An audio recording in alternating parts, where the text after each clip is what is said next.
महत्वाची बातमी आता पाहूया। पावसाळी अधिवेशन 27 जून ते 22 जुलै दरम्यान असेल। 18 जूनला अर्थसंकल्प मांडला जाणार आहे। विधिमंडळ कामकाज सल्लागार समितीची या संदर्भामध्ये निर्णय झालेला आहे। या ठिकाणी बाळासाहेब थोरात बोलतायत, थेट जाऊया। राज्यपालाच्या अभिभाषणाचा विरोध प्रस्ताव सुद्धा आहे आणि एक शेवटचं अधिवेशन आहे या 5 वर्षाच्या या टर्मचं, त्यामुळे अत्यंत महत्त्वाचं सुद्धा आहे। सर, आज उद्या एक महाविकास आघाडीची महत्त्वाची पत्रकार परिषद होती, ती नेमकी कोण कोण असणार आहे, काय अजेंडा काय आहे? नाही, मला आताच निरोप मिळाल्या पद्धतीनं माननीय शरदचंद्रजी पवार साहेब, माननीय उद्धवजी आणि काँग्रेसचे आम्ही उपस्थित राहणार आहोत। उद्या 2 वाजता बैठक ती पत्रकार परिषद आहे असं मला सांगण्यात आलेलं आहे आणि त्याकरता मी सुद्धा स्वतः थांबलेलो आहे।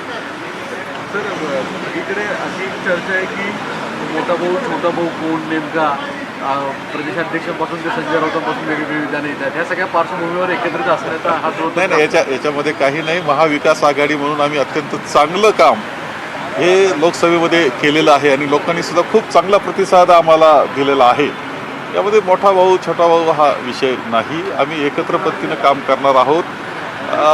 ज्याचं विजयाची जिथं जागा आहे ती जागा त्याला मिळाली पाहिजे असा आग्रह आमचा राहणार आहे। मेरिटप्रमाणे जागा वाटप व्हावं हा आग्रह आमचा राहणार आहे आणि आम्ही एकत्र पद्धतीनं चांगलं काम करू आणि सरकार, येणारं सरकार हे निश्चितपणे महाविकास आघाडीचं राहील, मुख्यमंत्री महाविकास आघाडीचा राहील। अण्णा हजारे यांनी पुन्हा एकदा भ्रष्टाचाराच्या विरोधात भूमिका घेतलेली आहे आणि अजित पवार सत्तेत आता आहेत, त्यांना जी क्लीन चिट मिळाली त्या बाबतीत ते कोर्टात जातात। नाही, माननीय अण्णासाहेब आता बोलतायत ही चांगली गोष्ट आहे। खूप म्हणजे अनेक विषय आहेत की ज्याच्यामध्ये त्यांनी लक्ष घालायला पाहिजे होतं, ते घातलेलं नाही, परंतु ठीक आहे। त्या निमित्तानं आता अण्णासाहेब पुन्हा बाहेर येत आहेत, ही चांगली गोष्ट आहे।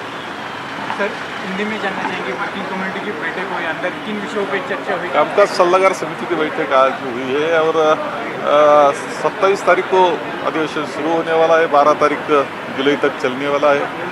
उस टाइम में ज़्यादा तर बाळासाहेब थोरात या ठिकाणी बोलत होते। पावसाळी अधिवेशन 27 जूनला होणार आहे। 28 जूनला अर्थसंकल्प मांडला जाणार आहे। महत्वाची बैठक आत्ताच पार पडलेली आहे आणि त्यानंतर बाळासाहेब थोरात या ठिकाणी बोलत होते। विजय वडेट्टीवार या बैठकीला अनुपस्थित राहिल्यामुळे बाळासाहेब थोरात या ठिकाणी बैठकीला उपस्थित होते।